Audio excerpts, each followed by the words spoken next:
간멘 에세이 인절미의 추억과 생명의 떡. 저는 원래 떡을 좋아하는 사람은 아니었습니다. 그런데 본의 아니게 자주 먹다 보니 떡보가 되었습니다.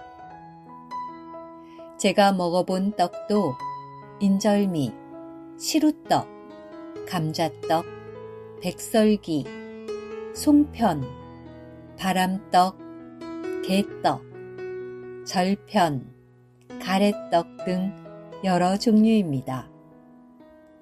그 중에서도 인조가 이괄의 난으로 공주 공산성으로 피신했을 때 임시성을 가진 백성이 진상한 떡이라 붙여졌다는 인절미는 인조 임금에게 특별했을 만큼이나 제게도 그러합니다.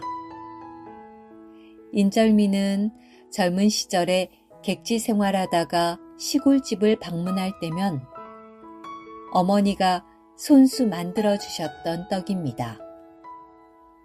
모치는 그 다음날 떠날 자식을 위해 급히 찹쌀을 불리고 쪄서 작은 함지박에 담아서는 좁은 부엌 바닥에서 공이로 쿡쿡 찌은 후에 햇콩을 볶아 만든 콩가루에 굴려 인절미를 만드셨습니다.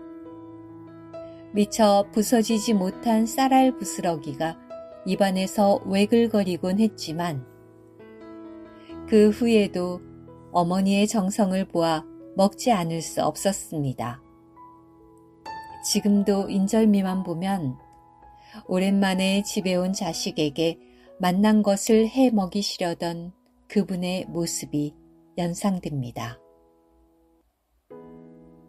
내가 생명의 떡이니 나에게 오는 사람은 결코 배고프지 않을 것이고 나를 믿는 사람은 결코 목마르지 않을 것입니다. 나는 생명의 떡입니다. 요한복음 6장 35절 48절. 주 예수님을 어떤 분으로 알고 체험하는지가 그 사람의 영적인 성숙의 정도를 보여줍니다. 즉, 그분을 어린 양이신 구속주로 아는 것이 신앙의 기초라면 그 주님께서 부활 후에 생명 주는 영이 되신 것을 알고 영접하는 것은 거듭남, 곧 유기적인 구원의 시작입니다. 그런데 위 본문은 주님이 생명의 떡이라고 말씀합니다.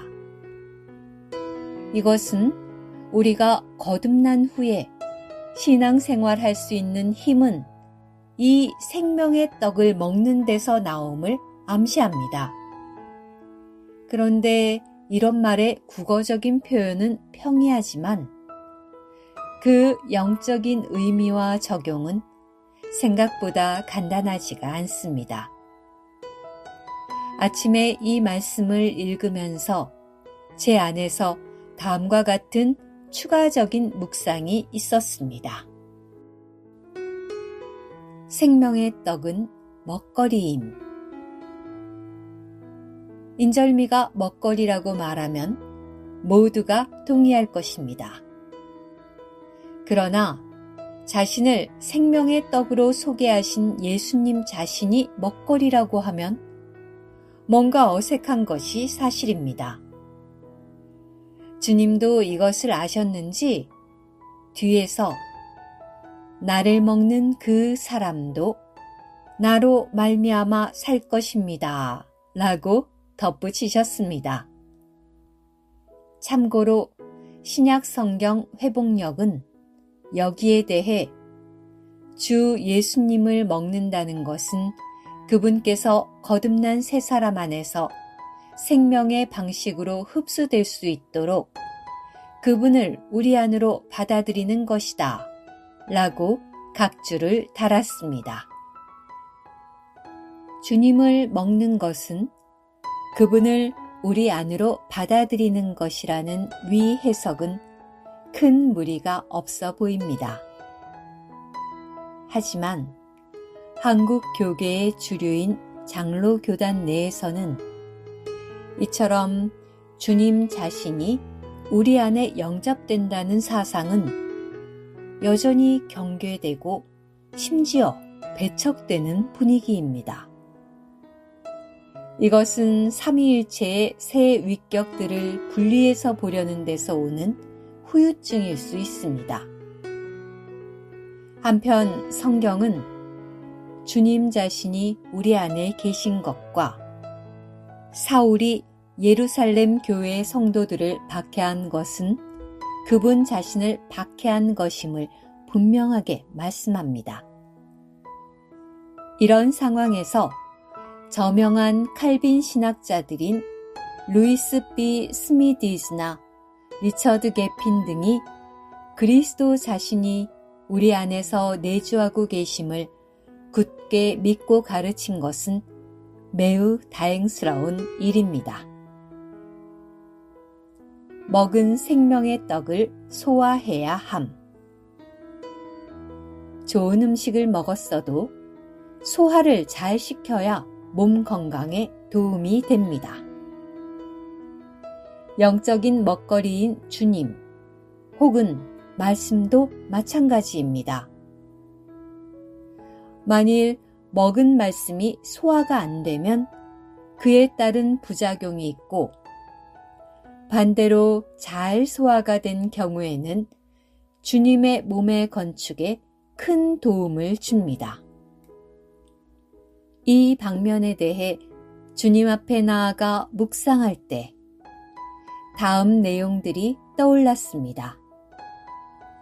먹은 말씀이 소화불량인 사례는 아는 말씀을 자기 자랑 혹은 남을 판단하고 정죄하는 수단으로 써먹는 것입니다. 바리새인들이 대표적인 예입니다. 혹은 씨 뿌리는 비유에서 씨가 길가, 바위, 가시덤불에 뿌려진 사람들이 여기에 해당할 수 있습니다.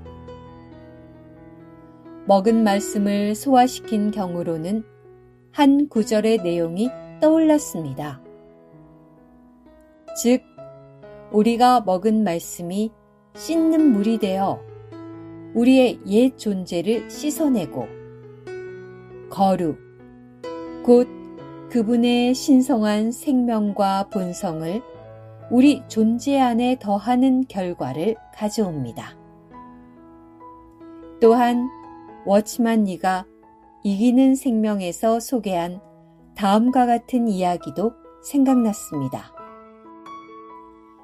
바로란 자매에게는 그녀를 항상 괴롭히는 한 동역자가 있었는데 어느 날 깨끗한 마음으로 뜨겁게 형제를 사랑하라는 말씀을 읽게 되었답니다. 그녀는 동역자를 미워하지 않는 것도 쉽지 않은데 사랑하고 그것도 뜨겁게 사랑해야 하는 상황을 놓고 처음엔 3시간, 그 후에는 밤을 새워가며 그녀를 위해 중보 기도를 했답니다. 그 결과 주의 사랑이 그녀에게 충만하여 자신을 사사건건 괴롭히던 그 동역자를 위해 죽을 수도 있을 만큼 뜨겁게 사랑할 수 있게 되었다고 합니다.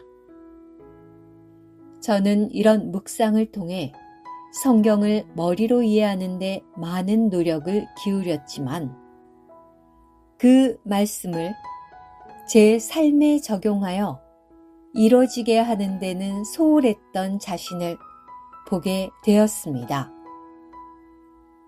오 주님, 제가 과거에 어머니가 해주신 인절미를 맛있게 먹었던 것처럼 당신도 생명의 떡으로 먹고 소화시킬 수 있도록 큰 긍휼을 입게 하여 주옵소서. 오 주님, 과정을 거치셔서 우리가 먹을 수 있는 떡으로 오신 것에 감사합니다.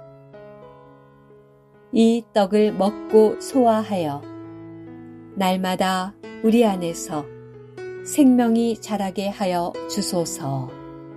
아멘.